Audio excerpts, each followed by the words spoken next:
final goodbyes. The funeral service for Representative John Lewis taking place Thursday, closing an historic chapter in American history. Oh, Lord, we need you right now.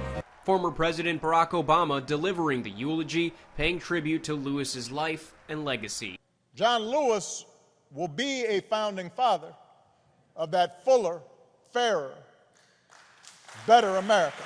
Two other former presidents, George W. Bush and Bill Clinton, also attending the private funeral at the historic Ebenezer Baptist Church in Atlanta, which Dr. Martin Luther King Jr. once led. We live in a better and nobler country today because of John Lewis. He kept moving. He hoped for and imagined and lived and worked and moved for his beloved community.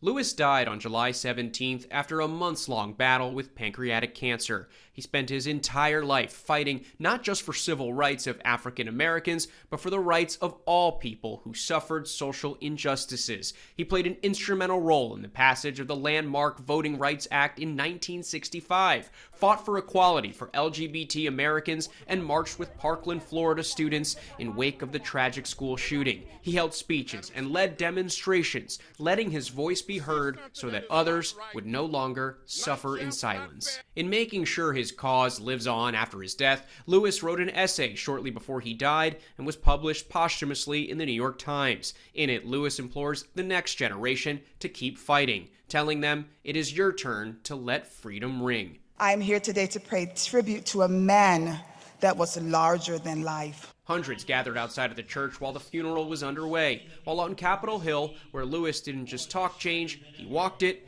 House Speaker Nancy Pelosi offering these words about her friend and colleague. We always knew he worked on the side of the angels, and now he is with them.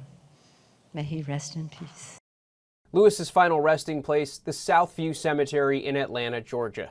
Lewis spent more than 3 decades in Congress representing Georgia's 5th congressional district, and it is in that state where he will rest in peace.